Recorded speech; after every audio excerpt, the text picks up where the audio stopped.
Hello student, आज हम लोग सोशल साइंस क्लास 10th की अर्थव्यवस्था पढ़ने वाले हैं। तो सबसे पहले हमारे चैनल को सब्सक्राइब करें, लाइक करें एवं कमेंट ज़रूर करें। तो आज का मोटिवेशन फ़ोटो है, तुम्हारे पैरों में जूते ना हो, लेकिन तुम्हारे हाथों में किताब होनी चाहिए, क्योंकि शिक्षा शेरनी का दूध है, जो इसे पी लेता है वहीं गुनगुनाता है। इसको बाबा साहब भीमराव अंबेडकर ने बोला था। तो इनका कहना का अर्थ है कि शिक्षा वह शेरनी का दूध है जो पी लेता है वहीं दहाड़ता है।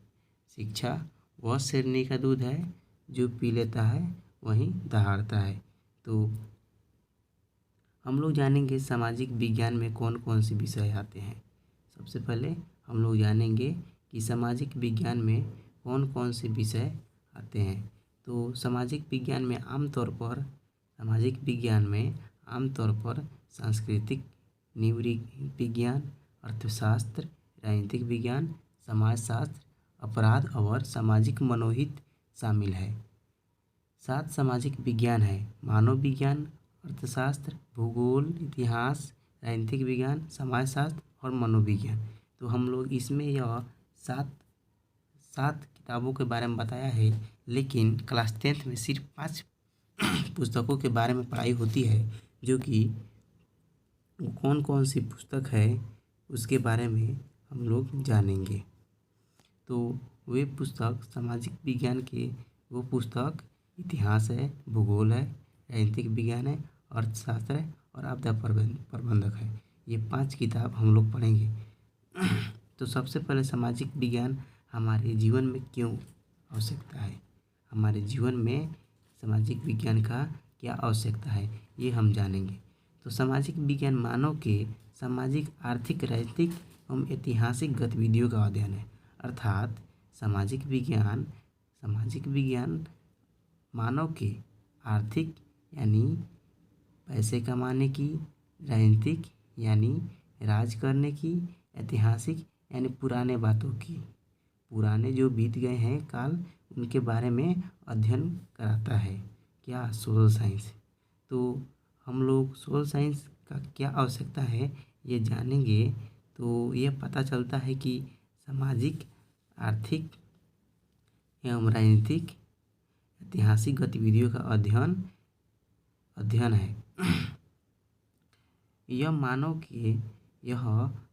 के अधिकार और कर्तव्य का इंगित करता है, अर्थात मानव को अपने कर्तव्यों को इंगित करता है।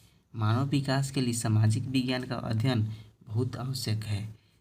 यह बता रहा है कि मानव विकास के लिए सामाजिक विज्ञान का अध्ययन आवश्यक है, क्योंकि उसे यह पता चले कि उसको कैसे पैसे कमाना है, कैसे राज करना है, कैसे उसको शिक्षा प्रदान करना है, ये समाज में कैसे रहना है, ये सभी बातों को सोशल साइंस में दर्शाया जाता है। तो हम लोग ये 5 पुस्तक हैं सामाजिक विज्ञान के, जो कि क्लास 10th में पढ़ाए जाते हैं। तो सबसे पहले हम लोग अर्थव्यवस्था हम लोग पढ़ेंगे और चैप्टर 1 आज चालू होगा, जो कि तो सबसे पहले हम यह जान लें कि अर्थशास्त्र जब हम पढ़ेंगे तो अर्थशास्त्र होता क्या है। तो अर्थ यानी धन संपत्ति, अर्थात धन संपत्ति अर्जन करने की कला अर्थव्यवस्था कहलाती है। धन संपत्ति अर्जन करने की कला को अर्थव्यवस्था कहते हैं। अर्थात अर्थव्यवस्था सामाजिक विज्ञान की वह शाखा है। अर्थव्यवस्था सामाजिक विज्ञान की वह शाखा है जिसके अंतर्गत वस्तु और सेवाओं के उत्पादन, वितरण, विनिमय और उपभोग का अध्ययन किया जाता है। अर्थात अर्थव्यवस्था सामाजिक विज्ञान की वह शाखा है, इसमें वस्तुओं एवं सेवाओं का कैसे उत्पादन करना है, कैसे वितरण करना है, विनिमय कैसे करना है, उपभोग कैसे करना है, इसके बारे में हम अध्ययन करेंगे। तो अर्थशास्त्र संस्कृति शब्द का अर्थ का मतलब धन, और शास्त्र ये अर्थव्यवस्था का संधि विच्छेद है। तो हम लोग अर्थशास्त्र को सीधी सी बातों में परिभाषित कर सकते हैं। धन का अध्ययन ही अर्थशास्त्र कहलाता है। धन का अध्ययन ही अर्थशास्त्र कहलाता है। तो अर्थशास्त्र के पिता के बारे में जान ले कुछ। अर्थशास्त्र के पिता एडम स्मिथ है। बहुत को यह लगता होगा कि अर्थशास्त्र के पिता एडम स्मिथ दिखते कैसे होंगे, तो हमने यहाँ पे उनका फ़ोटो लगा दिया है, आप लोग देख सकते हैं। तो ये देख लें कि एडम स्मिथ कैसे लगते दिखाई देते हैं। तो हमने इस सुविधा के लिए फ़ोटो लगा दिया है। तो इनके बारे में कुछ पढ़ लें। तो एडम स्मिथ का जन्म 5 जून 1723 ईस्वी में और इनका मृत्यु 17 जुलाई 1790 ईस्वी में। इसको याद करने का एक आसान तरीका यही है कि इनका जन्म 5 जून में हो रहा है और मृत्यु जुलाई में हो रहा है। यहाँ जून में जन्म हो रहा है और जुलाई में मृत्यु हो रहा है। और इनका जन्म 1723 में क्या जन्म हो रहा है और फिर 17 जुलाई को इनका मृत्यु हो रहा है और फिर 1790 में ही इनका मृत्यु हुआ। तो ऐसे ट्रिक याद करें जैसे जून के बाद जुलाई आता है और 17 को 17 में फिर 1790, ऐसे याद हम कर सकते हैं। एक ब्रिटिश नीतिवेता थे अर्थात ये इंग्लैंड के रहने वाले थे और ये दार्शनिक, राजनीतिक और अर्थशास्त्री थे। ये दार्शनिक भी थे और राजनीतिक भी थे और अर्थशास्त्री थे। उन्हें अर्थशास्त्र का पितामह कहा जाता है। अर्थात पितामह का अर्थ हो जाएगा जनक, पितामह का अर्थ जनक भी हो जाएगा। पितामह का अर्थ जनक, पिता और फादर भी हो जाएगा। तो आधुनिक अर्थशास्त्र के निर्माता एडम स्मिथ है। जिनका जन्म कब हुआ है? 5 जून 1723 में और मृत्यु जुलाई 1790 में। तो इसको याद कर लेंगे और आगे बढ़ते हैं। हमारी ये पुस्तक है क्लास 10th की, जो कि हमें पढ़ना है। हमारी अर्थव्यवस्था भाग 2 और क्लास 10th के अर्थव्यवस्था का सबसे प्रथम अध्याय अर्थव्यवस्था एवं इसके विकास का इतिहास है। अर्थव्यवस्था एवं इसके विकास का इतिहास। तो सबसे पहले हम ये जान लें कि अर्थव्यवस्था होता क्या है, तो उसके बाद जानेंगे इसके विकास का क्या इतिहास रहा है। तो सबसे पहले हम ये जान लेंगे कि अर्थव्यवस्था होता क्या है और इसके विकास के क्या इतिहास है। तो हम लोग ये जानेंगे अर्थव्यवस्था क्या है। अर्थव्यवस्था जिसका संधि विच्छेद करे तो अर्थ जोर व्यवस्था। अर्थव्यवस्था का संधि विच्छेद करे तो अर्थ जोर व्यवस्था, जहाँ अर्थ का मतलब क्या होता है? अर्थ का मतलब होता है धन संपत्ति। अर्थ का क्या मतलब होगा? धन संपत्ति। देखिए यहाँ पे कि अर्थ का मतलब धन संपत्ति होता है और व्यवस्था का मतलब कार्य प्रणाली होता है। व्यवस्था का मतलब कार्य प्रणाली होता है और अर्थ का मतलब धन संपत्ति होता है। व्यवस्था का मतलब कार्य प्रणाली होता है। तो हम लोग इसके संधि विच्छेद से ही मालूम कर लेंगे इसका परिभाषा। जैसे अर्थव्यवस्था यानी धन संपत्ति अर्जन करने की व्यवस्था को अर्थव्यवस्था कहते हैं। ऐसा भी हो सकता है और या इस जैसे लिखा गया है वैसे भी हो सकता है। जैसे कि अर्थ जोड़ व्यवस्था, जहाँ अर्थ का मतलब धन संपत्ति अथवा मुद्रा और व्यवस्था यानी कार्य प्रणाली, जिसमें विभिन्न चरणों में ऐसी प्रक्रिया जिसमें धन अर्थात लोगों की आवश्यकताओं पूरी हो। या हम ऐसे भी बोल सकते हैं आर्थिक आवश्यकताओं को पूर्ति को अर्थव्यवस्था कहते हैं। क्या? आर्थिक आर्थिक आवश्यकताओं की पूर्ति को अर्थव्यवस्था कहते हैं। आगे बढ़ते हैं। यदि यह परिभाषा कठिन लग रहा होगा तो इससे भी आसान परिभाषा हम यहाँ बना दिए हैं। जैसे कि अर्थव्यवस्था एक ऐसा तंत्र या ढांचा है। तो आप लोग कहेंगे तंत्र या ढांचा का मतलब क्या होता है? आप लोग बोलेंगे तंत्र या ढांचा का मतलब क्या होता है? तो तंत्र या ढांचा का मतलब यहाँ तंत्र या ढांचा का मतलब बनावट होता है। तंत्र या ढांचा का मतलब बनावट होता है। तो अर्थव्यवस्था एक ऐसी तंत्र या ढांचा या अर्थव्यवस्था एक ऐसी बनावट है जिसके अंतर्गत विभिन्न प्रकार की आर्थिक क्रियाएं संपादित की जाती है। तो आप लोग बोलेंगे आर्थिक क्रिया किसे कहते हैं? तो हम आइए हम लोग जान लें कि आर्थिक क्रिया किसे कहते हैं। तो आर्थिक क्रिया किसे कहते हैं? हमारी दैनिक जीवन की वे सभी क्रिया हमारी दैनिक जीवन की वे सभी क्रिया जिनसे हमें आय प्राप्त हो यानी धन संपत्ति प्राप्त हो, उसे हम आर्थिक क्रियाएं कहेंगे। जैसे खेती करना, पढ़ाना, व्यापार करना। तो आप लोग बोलेंगे खेती करने से कैसे होगा? तो खेती में जब हम किसान हैं तो खेती करते हैं तो उसमें कुछ लागत लगता है और उसके बाद जो धन उसमें से जो अनाज उत्पन्न होता है उसको हम बेचते हैं तो उससे जो धन प्राप्त होता है तो उसे ही क्या बोलेंगे? धन संपत्ति अर्थात आय।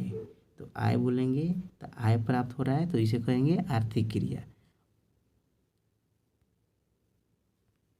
अब आप लोग कहेंगे कि पढ़ाना कैसे है? जैसे कि कोई टीचर कोई स्कूल में जैसे टीचर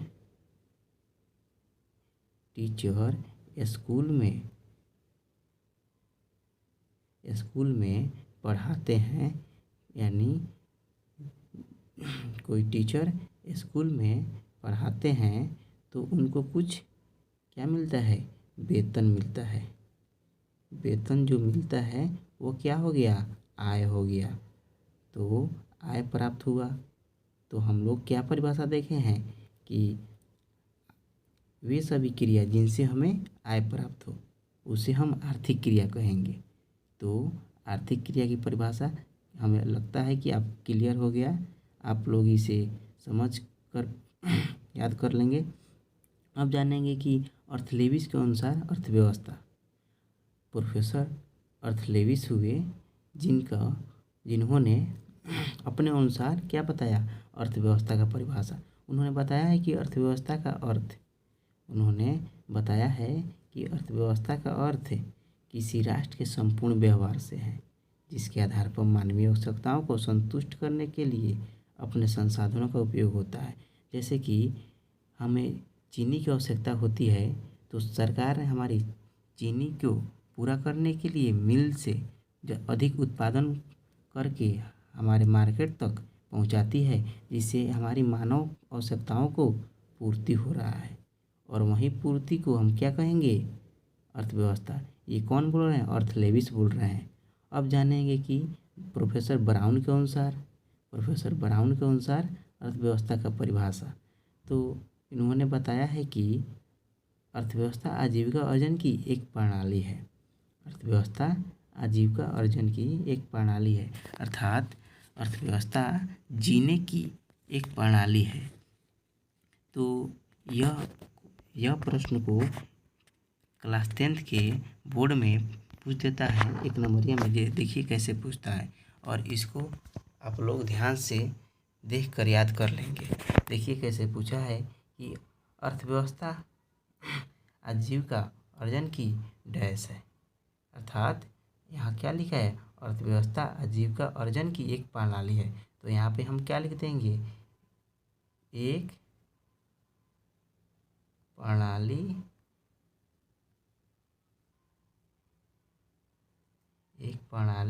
है। तो अर्थव्यवस्था आजीविका अर्जन की एक प्रणाली है। तो यहाँ पे प्रणाली लिख देंगे और हमारा उत्तर सही हो जाएगा। तो आगे बढ़ते हम लोग। अर्थव्यवस्था को कितने क्षेत्रों में बांटा गया है? तो अर्थव्यवस्था को कितने क्षेत्रों में बांटा गया है? तो अर्थव्यवस्था को हम लोग 3 क्षेत्रों में बांटते हैं, प्राथमिक क्षेत्र, द्वितीय क्षेत्र, तृतीय क्षेत्र। अब इन तीनों को बारी बारी से जानेंगे। प्राथमिक क्षेत्र क्या होता है, द्वितीय क्षेत्र क्या होता है, तृतीय क्षेत्र क्या होता है। तो आइए हम लोग इसे जानें। प्राथमिक क्षेत्र, प्राथमिक क्षेत्र का नाम कृषि क्षेत्र भी है। इसमें कृषि के सभी माध्यम आ जाते हैं, जैसे मछली पालन, पशुपालन, गौ पालन, मुर्गी पालन इत्यादि सभी चीज़ें आ जाते हैं। कृषि जो हो वह सभी चीज़ें इसमें अंदर आ जाते हैं। तो प्राथमिक क्षेत्र को क्या कहते हैं हम लोग? कृषि क्षेत्र भी कहते हैं। यह 1 नंबरिया में पूछ देता है, तो इसे हम लोग जानेंगे कैसे पूछता है। तो पूछा है कि निम्नलिखित को प्राथमिक क्षेत्र कहा जाता है, अर्थात निम्न में से किसको प्राथमिक क्षेत्र कहा जाता है। तो हम लोग क्या पढ़े हैं कि प्राथमिक क्षेत्र का दूसरा नाम क्या है? कृषि क्षेत्र। प्राथमिक क्षेत्र का दूसरा नाम कृषि क्षेत्र भी है। तो हम लोग यहाँ क्या मारेंगे? कृषि क्षेत्र, तो हमारा सही हो जाएगा। और यह ज़रूर पूछता है 1 नंबरिया में, यह अब गारंटी है कि पूछेगा इस साल भी। और आगे बढ़ते हैं। अब द्वितीय क्षेत्र किसे कहते हैं? तो द्वितीय क्षेत्र किसे कहते हैं, तो हम लोग जानेंगे कि द्वितीय क्षेत्र किसे कहते हैं। तो औद्योगिक क्षेत्र को द्वितीय क्षेत्र भी कहा जाता है, अर्थात औद्योगिक क्षेत्र का दूसरा नाम क्या है? द्वितीय क्षेत्र। औद्योगिक क्षेत्र का दूसरा नाम और द्वितीय क्षेत्र, या द्वितीय क्षेत्र का दूसरा नाम औद्योगिक क्षेत्र। हम लोग ये भी बोल सकते हैं कि द्वितीय क्षेत्र का दूसरा नाम औद्योगिक क्षेत्र। जैसे इसको भी प्रश्न में पूछ देगा कि द्वितीय क्षेत्र को डैश क्षेत्र कहते हैं, तो वहाँ पे हम क्या मारेंगे? औद्योगिक क्षेत्र। ठीक, तो इसके अंतर्गत खनिज व्यवस्था, निर्माण कार्य, जनोपयोगी सेवाएं जैसे गैस, बिजली, पेट्रोलियम इत्यादि का उत्पादन होता है। इसके अंतर्गत जन उपयोगी, जो जनता के लिए उपयोग है, जो मानव के लिए उपयोग है, वही कार्य किया जाता है।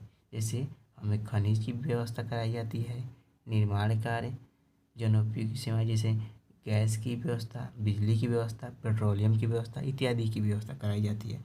यह द्वितीय क्षेत्र में आता है। अब हम लोग जानेंगे तृतीय क्षेत्र।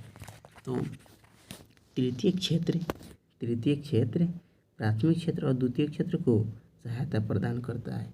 आप लोग कहेंगे कि प्राथमिक क्षेत्र को और द्वितीय क्षेत्र को कैसे सहायता प्रदान करता है, तो हम लोग जानेंगे। जैसे कि प्राथमिक क्षेत्र में क्या है, जैसे उस कृषि हो गया, खेती हो गया, उसमें अनाज ढोने के लिए क्या गाड़ी, दूर अर्थात उसमें परिवहन की आवश्यकता होगी, तो क्या हुआ? वहाँ सहायता प्रदान कर रही है। जैसे कि मान लीजिए कि गैस लोगों में बंटवाना है, तो किसकी आवश्यकता होगी? परिवहन की आवश्यकता होगी। और परिवहन की आवश्यकता यहाँ पूर्ति कौन करेगा? तृतीय क्षेत्र के माध्यम से पूर्ति होगी।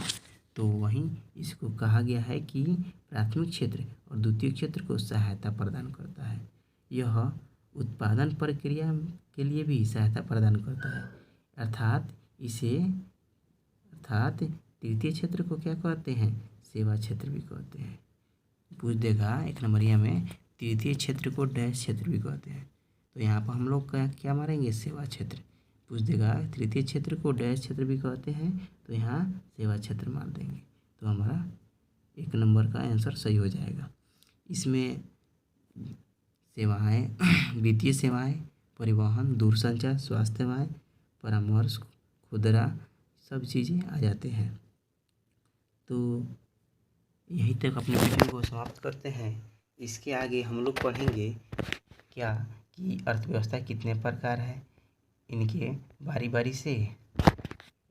बारी से परिभाषा को जानेंगे और समझेंगे। तो हमारे वीडियो को लाइक कीजिएगा, सब्सक्राइब कीजिएगा और कमेंट भी कीजिएगा कि कैसे वीडियो लग रहा है। और हमारा सप्ताह में वीडियो लमसम 2 जाएगा और उसे ज़रूर देखिएगा, क्योंकि वह सभी अनिवार्य होगा आपके लिए। तो हमारे पेरेंट्स लर्निंग सर्कल के माध्यम से आपको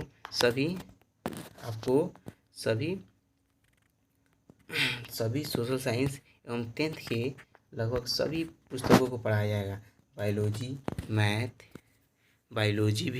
मैथ भी इत्यादि, जैसे कि साइंस है, सोशल साइंस है। सोशल साइंस का पढ़ाई शुरू हो गया है। आप लोग जल्द ही ज्वाइन कीजिएगा और चैनल को सब्सक्राइब कीजिएगा। यदि आपको PDF चाहिए तो PDF के रूप में हमारे टेलीग्राम पेरेंट्स लर्निंग सर्कल पर जुड़ जाइएगा और वहाँ से आपको ये सारी चीज़ें जो पढ़ाई जाती है उसका वीडियो का लिंक और PDF जो पढ़ाया जाता है वह सभी वहाँ उपलब्ध करा दिया जाएगा। तो हम अपनी वीडियो को यहीं समाप्त करते हैं। लाइक, सब्सक्राइब, कमेंट करना ना भूलिएगा। जय हिंद।